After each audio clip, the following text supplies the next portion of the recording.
नमस्कार, Madhuban garden channel में आपका स्वागत है। दोस्तों और सहेलियों, आजकल जैविक खेती जोरों पर है। जहरीली रासायनिक खादों की भरमार से हमारे बगीचे और खेतों की मिट्टी बंजर बनने का अनुभव सब ले रहे हैं। ऐसे में जीवामृत हमारी खेती का मित्र बनकर सामने आया है। जीवामृत हम घर में बनाकर बगीचे के पौधों को या खेती में भी उपयोग में ला सकते हैं। इसके नाम में ही अमृत है, जिसका मतलब है कि ये संजीवनी की तरह काम कर हमारे बगीचे को फूलों से भर देता है, फलों की संख्या कई गुना बढ़ाता है और हमारा बागबानी का शौक भी आसान कर देता है। इसलिए जीवामृत घर में बनाने की विधि मालूम होना बहुत आवश्यक है। चलिए जान लेते हैं कि जीवामृत कैसे बनाएं और उपयोग में लाएं। इसको बनाना बिल्कुल आसान है। देसी गाय का गोबर, गोमूत्र, काला गुड़, बेसन, एक मुट्ठ मिट्टी और खट्टा छाछ, बस इतनी ही चीज़ों की ज़रूरत पड़ती है। शहरों में रहने वालों को गोबर और गोमूत्र मिलना थोड़ा मुश्किल हो सकता है।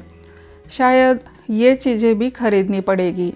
अब इनका प्रमाण या मात्रा देखते हैं। मैं यहाँ 50 लीटर पानी में जीवामृत बना रही हूँ, क्योंकि छोटे बड़े मिलाकर मेरे पास काफ़ी गमले और 5-6 बड़े पेड़ भी है।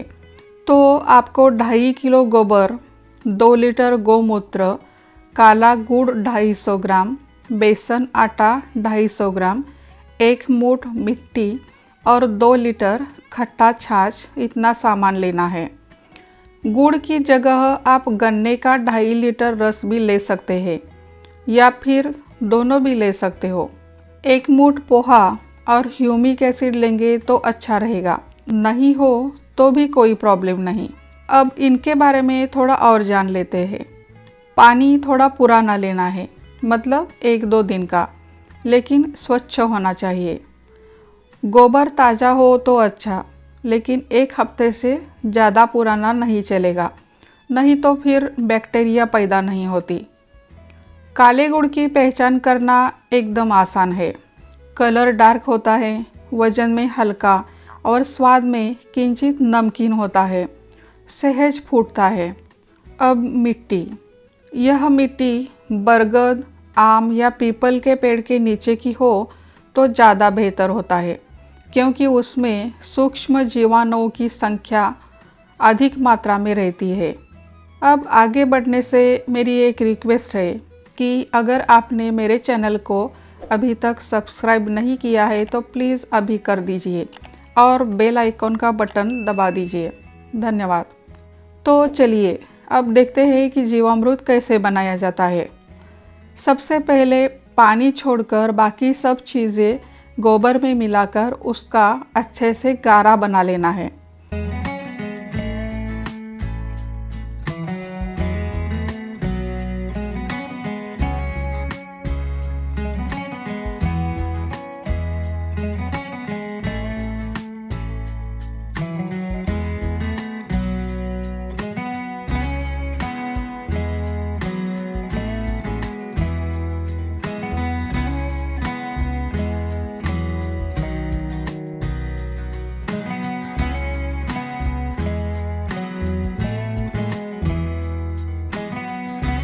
बीस मिनट के लिए ये गारा ऐसे ही रख देना है।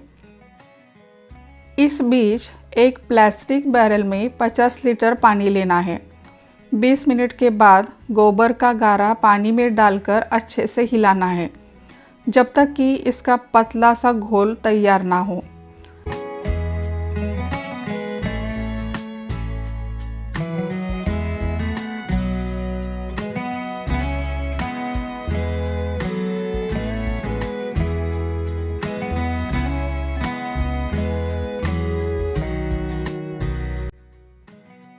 हिलाने के लिए लकड़ी का उपयोग करें।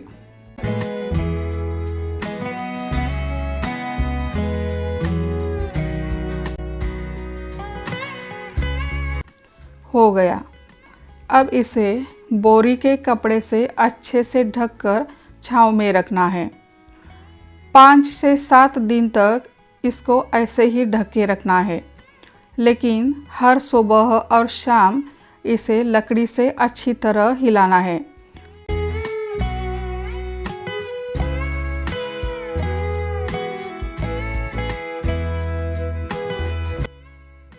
उसके बाद फिर ढक के रखना मत भूलिए। मिश्रण हिलाने से हवा में मौजूद आवश्यक वायु उसमें घुल जाते हैं और बैक्टीरिया तैयार होने की प्रक्रिया जल्द होती है। पहले 3 दिन तक तो आपको कोई फर्क नहीं दिखाई पड़ेगा, उल्टा गोबर और गोमूत्र का दुर्गंध आ सकता है। चौथे दिन से आपको थोड़ा खट्टा, थोड़ा मीठा ऐसा गंध महसूस होगा। इसका मतलब ये है कि फर्मेंटेशन की प्रक्रिया अच्छी तरह से हो रही है। आप यह याद रखें कि चौथे दिन के मिश्रण से यह गंध आनी ही चाहिए। मैंने सुना है कि कई लोगों के यहाँ 3 दिन के बाद इसमें इल्लिया काफ़ी मात्रा में बढ़ी, इसलिए हमें सतर्क रहना है। ध्यान रखें कि हम जीवामृत नाम का पौधों का एक अमृत तुल्य खाद तैयार कर रहे हैं जो संजीवक है। उसके अनुरूप ही सतर्कता बरतनी पड़ेगी। 5वें दिन आप पाएंगे कि यह मिश्रण काफ़ी बुदबुदा हुआ है और इसका फेस ऊपर दिखाई देगा। इसका रंग भी हल्का पीला दिखाई देना चाहिए। और गंध की बात करें तो थोड़ा ज़्यादा स्वीट गंध आएगा। यह सब लक्षण जीवामृत तैयार हो जाने के हैं। जी हाँ, हमारा जीवामृत तैयार हो गया है 5 दिन में। गर्मी के मौसम में यह 5 दिन में तैयार होता है। ठंड के दिनों में थोड़ी देर लग सकती है, तकरीबन 7 दिन तक। चलो अब देखेंगे कि इसका उपयोग कैसे करें। गमले के पौधों को और बड़े पेड़ों को जीवामृत कैसे डालना है। पहली बात, जीवामृत को पेड़ के एकदम नज़दीक कभी भी नहीं डालना है। और ये भी याद रखिए कि जीवामृत डालने से पहले पेड़ और पौधों को थोड़ा पानी दीजिए।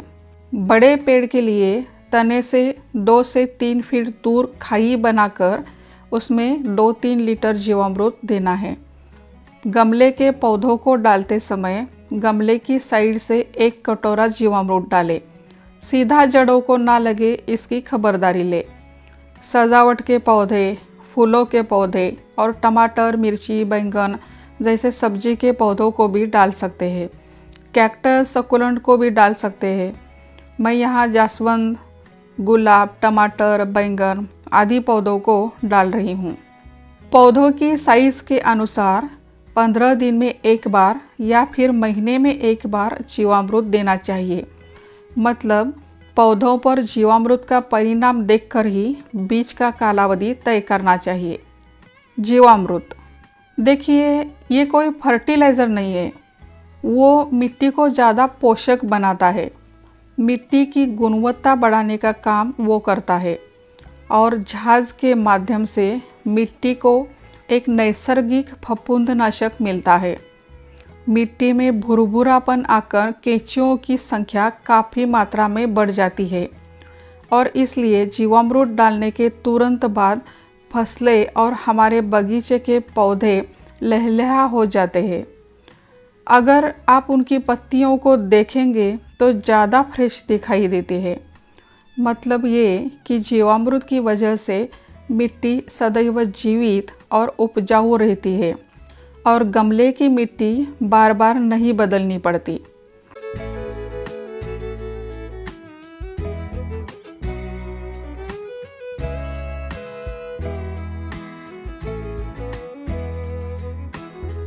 फल ज़्यादा रसदार, ज़्यादा मीठे होते हैं, उनका आकार भी बढ़ता है, फूलों के रंग तेज हो जाते हैं और फूल ज़्यादा चिकने चमकदार हो जाते हैं।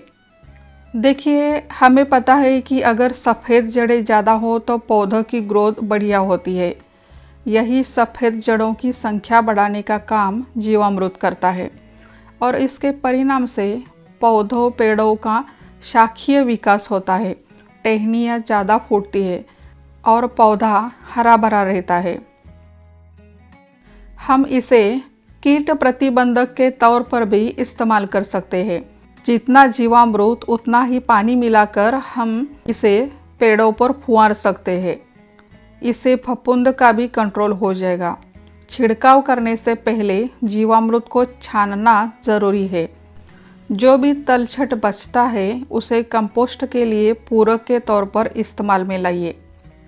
जीवामृत के फुहारों से और एक फायदा ये भी होता है कि अगर किसी कारणवश हम पेड़ों को पानी नहीं दे सके तो भी पेड़ पौधे टिके रहते हैं।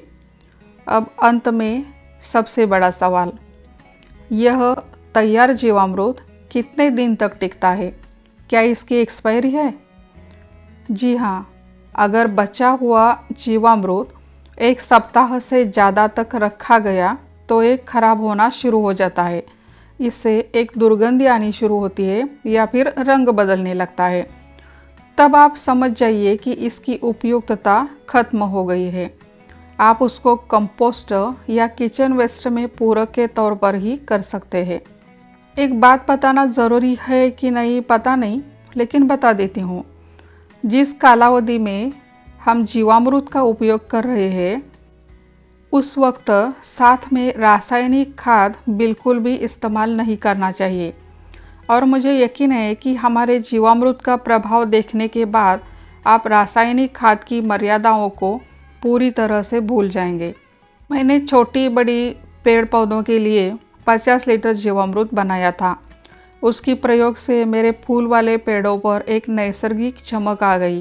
फूलों की संख्या कई गुना बढ़ी और ख़ास करके मेरी जो वेजिटेबल्स और फल सब्जियों के लिए चिंता थी वो हमेशा के लिए ख़त्म हो गई। कई लोग मुझे कहते हैं यू हैव ग्रीन हैंड्स। चलिए, मैंने अब इसका सीक्रेट आपके लिए खोल दिया है। मुझे यकीन है कि आप मेरे इस अनुभव का लाभ आपकी पेड़ पौधों के लिए उठाएंगे। कोई डाउट्स हो तो कमेंट ज़रूर कीजिएगा। आभार, धन्यवाद।